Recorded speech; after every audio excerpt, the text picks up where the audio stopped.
What it do, Sports Betting Nation? Ace is high here with you. It's a Monday, coming off a fantastic weekend of sports. Gotta love it. I'm here with Mr. Hardways. Mike, how you doing, Hardways? Anyways, I'm doing great. It was a bounce back weekend for me. It was great for SBI in general. All in all, I'd say it was a pretty successful sports betting weekend, among other things. How was your weekend?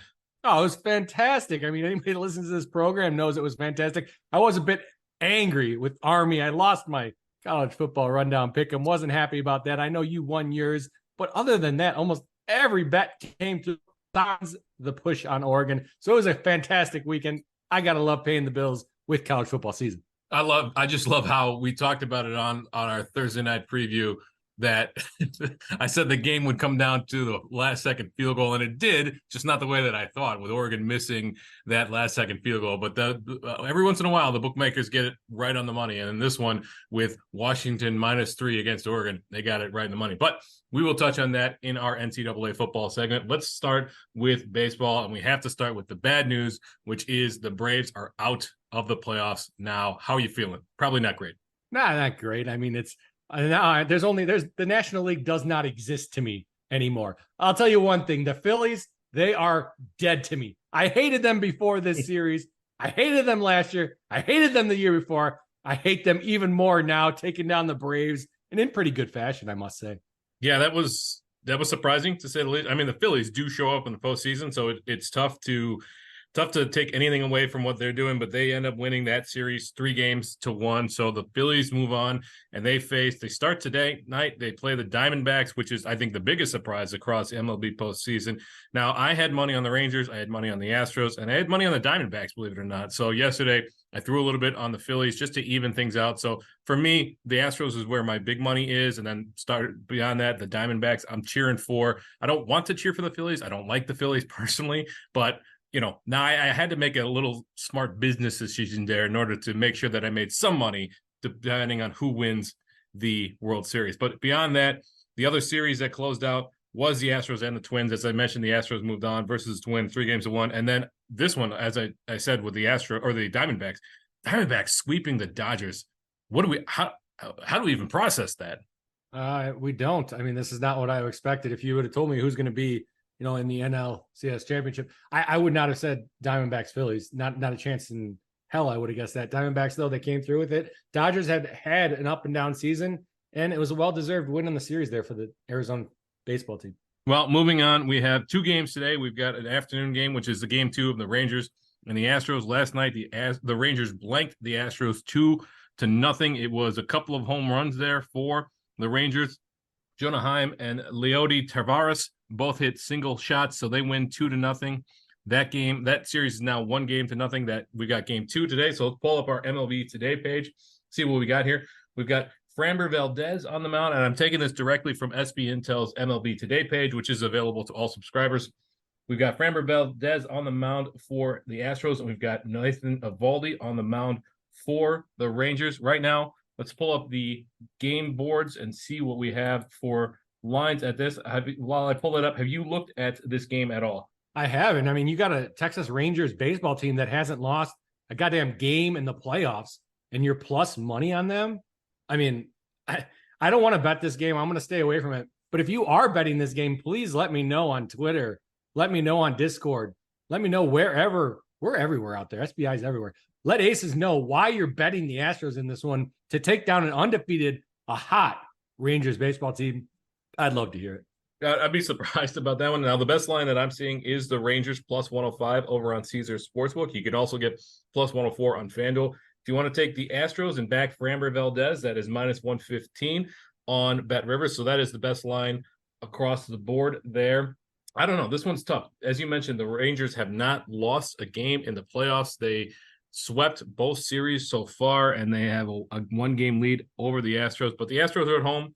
They're the favorite. This is a 7-game series, so the Astros do have to win 4 of these games. I don't think they're sweeping the Astros at all. I'm thinking this one goes 6 or 7 games.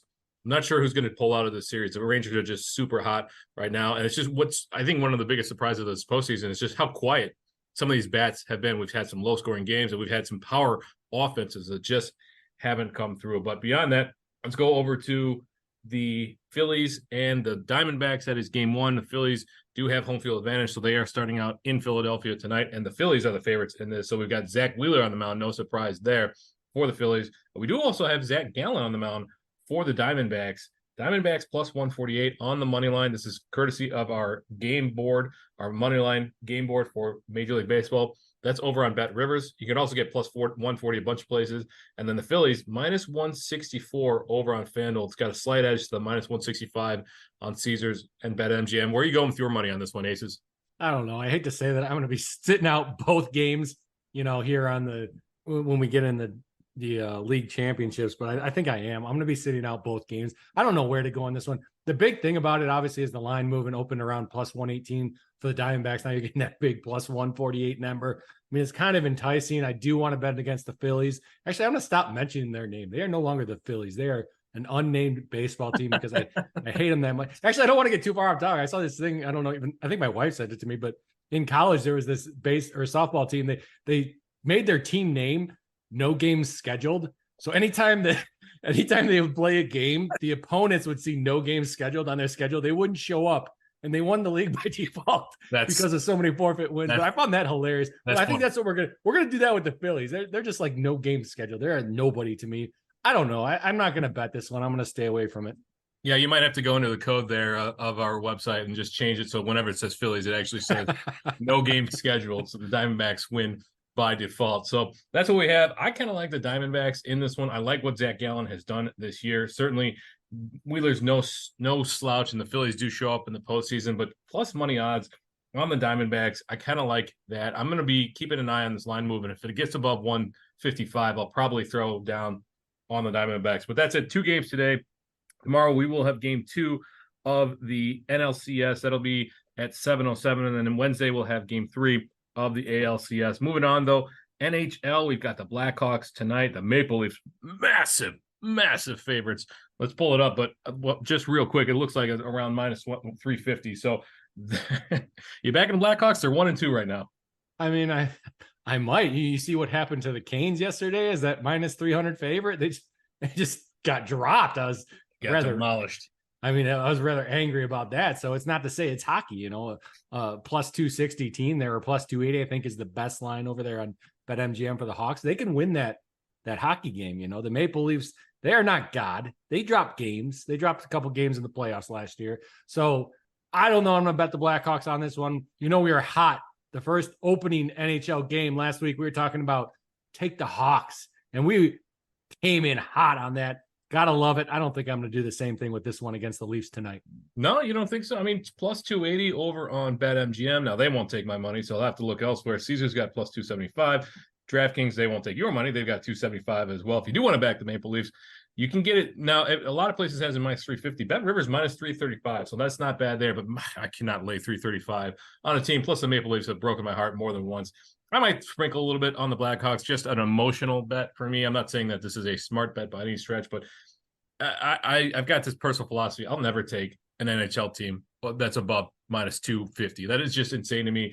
When you're talking about the way the puck bounces and everything, like, I just don't see. Yes, a good team's going to win more often than not, but 3.5 times more often than the Blackhawks. If you were to play this game out 100 times, I just don't know that to be the case. We do have a bunch of other games going on tonight. One game that the real Jay-Z is probably interested in is the Washington Capitals and the Calgary Flames. The Capitals are at home. They are currently 0-1. Flames are 1-1. Flames minus 125, though. They're the favorite. You can get that on PointsBet and Caesars and BetMGM. If you want to back the Capitals, plus 110 over on DraftKings. Any other games that you want to touch on? We do have a small slate, only 5 NHL games tonight.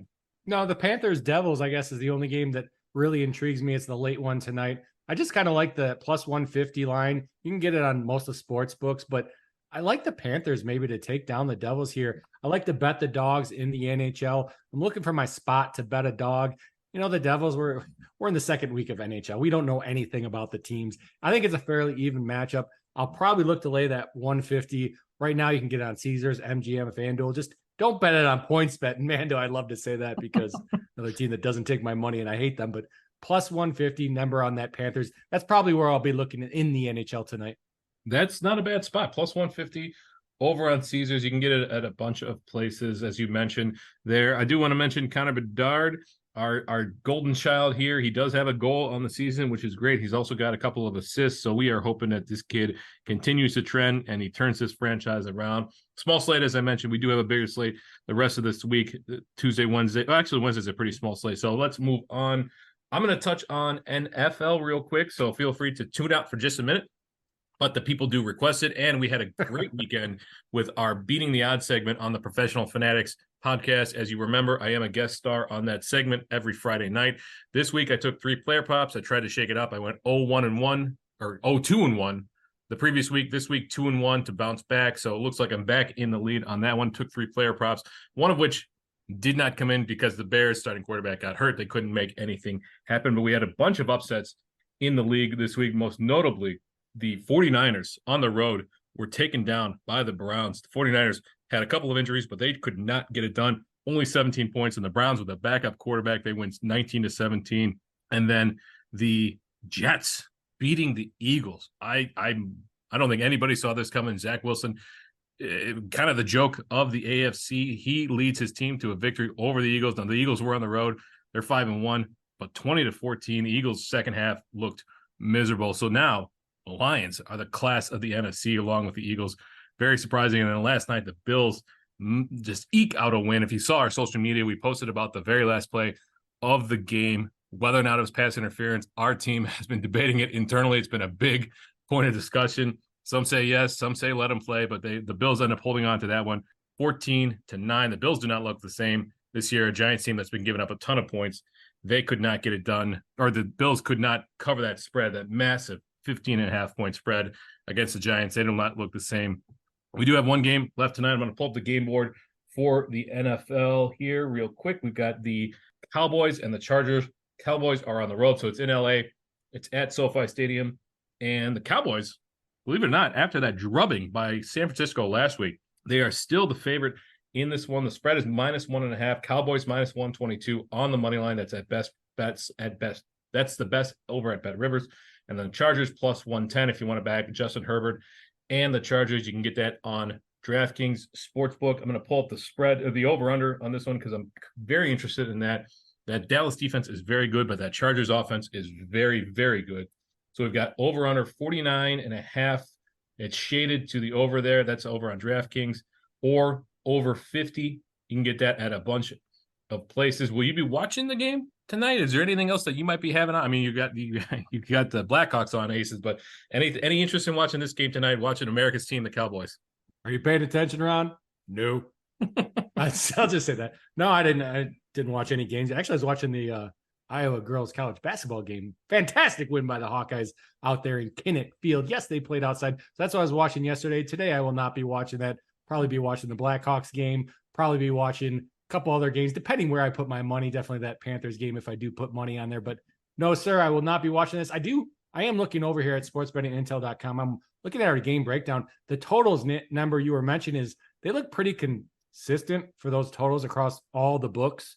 When you look at the money line, there's a little bit of a discrepancy on the money lines. You can get pretty close to our SBI fair line value on both sides. LA Chargers, you want +110. You get over there on DraftKings, close to our +115 fair line. You want the Cowboys over there on Bet Rivers, -122 on the money line, pretty close to our -115 on the SBI fair line. So we're pretty close on that synthetic. It's not exactly a no hold, but we're getting there. You want your side, make sure you're picking your right book in this game. 100%. That's great advice. Go over to our game page and you can see that just very clearly what we are looking at with this game. I personally am not going to be playing too much on this game. Probably, I don't know. I don't like the Cowboys. I don't like the coach. I don't like their quarterback, but I'm not going to bet against them just out of spite. So we'll see what the money line movement looks like. That over under 49.5, 50.5. That's really tough right there. Again, that Cowboys defense is really good. So I'm not sure where my money will be going on this one. I'll definitely be watching the game. Hopefully it's a good primetime. Primetime games have been really hit and miss this year. So hopefully we get a good one tonight there. That's at 7:15 p.m. And we'll watch the Manning cast as well. But we do have another sport, and we covered the Pac-12 quite a bit this past week. Let's go dive into that Oregon-Washington game. You must have watched that. Yeah, I did watch that football game, most of it anyways. I didn't catch the whole thing, but I mean, Washington beat them, and they beat them straight up. They were at home, which gives Oregon Ducks a little bit of a, hey, not exactly 100% fair game, but I think from watching that football game, I think Washington is the better football team. I 100% agree. I do think Bo Nix is the better quarterback still, but Michael Penix definitely punched his ticket to New York for the Heisman conversation. Another big surprise was the just absolute drubbing that Notre Dame put on USC this weekend. I say what you will about no defense, but yeah, that Caleb Williams also looked just really bad for a large chunk of that game. What are your thoughts about Caleb Williams and that USC team going forward? I mean, I mentioned it last week, and I was big on USC at the beginning of the season. And then last week, I kind of turned the page after watching them play Arizona, or catching the highlights of it, I should say. And I really turned my thinking on USC. And luckily, I did before this Notre Dame game, because Notre Dame, what a bet that was. Fantastic bet. Covered any alternate you picked probably across the board if you picked an alternate. I mean, Notre Dame made USC look like a piss poor football team. Really, they didn't deserve to be on that field with the Irish. And the funny thing is, the Irish have 2 losses on the season. Again, one is to Ohio State, but that was a really close 1-point game. The other one, though, is to Louisville. So, they lose to Louisville and then they come back and crush USC. It hurts. And I think it went out in our email there. It hurts the Pac-12. It hurts USC. It's not a good show for USC by any means. No, I think the big conversation this year is going to be that college football playoff, because you've got the SEC, which is just kind of eating each other, just how the Pac-12 used to be. And the Pac-12 is notorious for ruining each other's playoff chances. So, I mean, you had Texas losing to Oklahoma. Texas was 5-0 coming into that, number 3 in the nation. They lost to Oklahoma, is now 6-0. You got to figure they're going to jump in the rankings significantly. You've got Ohio State that beats a Maryland team, a pretty good Maryland team, a good defense on that Maryland team there. And then, yeah, you got Michigan just absolutely running away with it as well. So I can easily see 2 Big Ten teams getting into the playoffs this year. The Big Ten is probably the class of college football this year. I mean, change my mind. Like, the SEC is just, they're good, but they're inconsistent. The Pac-12, no defense across the board. Is there a better conference in the SEC? I mean, yeah, you got Florida State in there and everything like over in the ACC, but yeah, is there a better conference right now than the Pac-12 or the Big Ten? Top to bottom, you could maybe make an argument. I wouldn't. I would still take the Big Ten, but top heavy, no, absolutely not. There is no argument. There's a better team, or a better conference than the Big Ten. I mean, just go over and look. I don't know if you saw this, but on the futures to win the national championship, Michigan jumped Georgia. They are now the chalk, plus 270 to win the national championship. Then we got Georgia plus 290. Then we got Ohio State plus 800. I mean, 2 of the top 3 teams. You want to go to top 5? Well, let's go to top 6. You got Penn State in there too. And that's kind of where I put my bet. I'll save it for the college football preview show that we do on Thursday. But what I will say is, I'm not betting Ohio. I'm not betting Ohio State to lose this football game. If I want to go that way, I'm looking Penn State to win the national championship, because they're an extremely good football team. They beat Ohio State. I like that plus 1,200 over the individual game. But as far as the question you asked me, top heavy, absolutely no argument. Big Ten is the best conference this year. Yeah, and just to clarify, I was looking back at week 6's line, or week 6's results for some of these. Ohio State did manage to run away against Purdue this past week, and I mentioned Michigan as well. So just to clarify, I was looking back on a couple of weeks ago. So yeah, I would agree with you. I think the Big Ten is by far the best, and in fact, you've got Georgia now, and you had a lot of their offense centers around that amazing tight end in Brock Bowers, who suffered an ankle injury, could be out for multiple weeks. Here, you've got that. So we don't know what their offense looks like without him. Are they going to struggle as well? So yeah, we'll see what's going on. We do have games tomorrow as well. So we are recording this on Monday. We've got 3 games tomorrow. The interesting thing is the MAC. We used to love MAC play, right? Tuesday night action, big scores, Tuesday, Wednesday nights, Thursday nights. The MAC has been a little suspect this year when it comes to scoring, but we've had the other teams picking it up on Tuesday night. So we got Middle Tennessee and Liberty. Liberty has just been absolutely on fire this year. Western Kentucky, Jacksonville State, Southern Miss, and South Alabama. And then we've got Wednesday night games and we've got Thursday night games. So this is something that we'll be keeping our very close eye on as we get into more and more of the college football season. Before we close it out, though, I do have to ask, did you stay up to watch Colorado and Stanford? Because my goodness, what a game.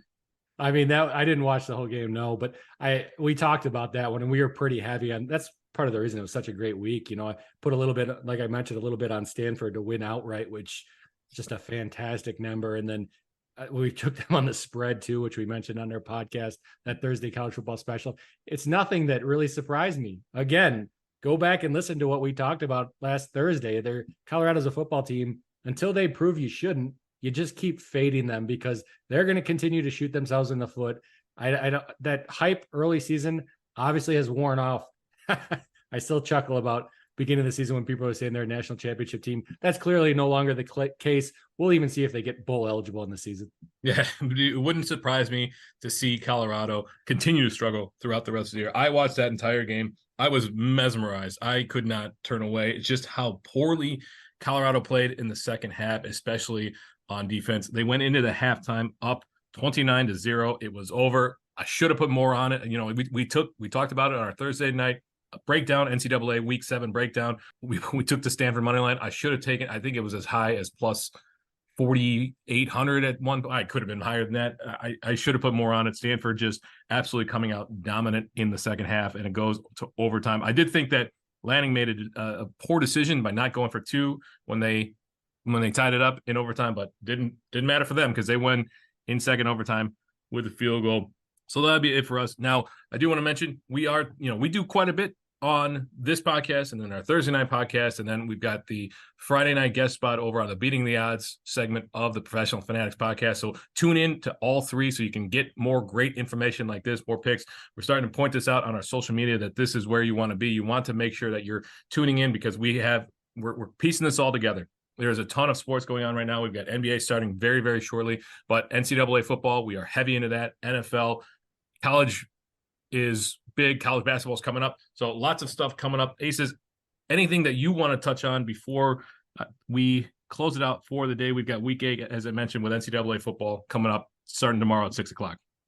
Absolutely. One thing I want to bring up, and I didn't talk about it when we did NHL, but I want to tell people FanDuel put up this new thing. It's first period, last goal scorer, second period, first goal scorer, second period, last goal scorer, third period, first goal scorer. You can get where I'm going with this. I was looking at the lines yesterday, and some of them were absolutely terrible. I'm talking about, I ran it through my model. It's hard, and I always recommend new people that are betting, do not bet a line unless there's another side to it. So if it's just a yes bet without the no side, don't bet it because you can't tell how much juice is on that unless you have modeling software or your own modeling algorithms. I ran it through my models for NHL. We're talking about, on some of these bets, 25% juice. I mean, it's just insane. I recommend, unless you know exactly what you're doing, stay away from these new things. First period, last goal scorer, second period, first goal scorer, and on until you can get a good grasp of what they are or until they bring that juice down. It was just insane to me, and I wanted to bring that up for the people that are listening. That's great advice, Aces. I did not see that, but yeah, 25% juice is just out of control, and they can do that because they're looking at casual gamblers who don't see the other side, and that's why they offer one-way lines. You might see people online calculating whether this is fair value, that's fair value, but they're looking at one-way lines and they're assuming 7-10% juice. Like, how can you assume 7 or 10% juice on a line that has to be massively juiced when they can offer one way and they don't have to take any liability on the other side? So it's tempting to jump in and try to put those props in your bet slips, but I think, just staying away from that stuff altogether unless you have a good grasp on that market is the best advice. Thank you for bringing that up, Aces. Absolutely. So that'll be it for us today. It is Monday. As I mentioned, we have baseball tonight. We've got NCAA football. Well, we've got football. We got NFL tonight. We've got NCAA football starting tomorrow. We've got a lot coming up this week. Tune in on Thursday for our NCAA Week 8. Week 8, we are halfway through the regular season for college football. More than that now. College football, our Week 8 preview, and we'll bring the real Jay-Z in on that. My name is Hardways Mike. As we say over here at SBI, you don't always have to bet, but when you do, wager wisely.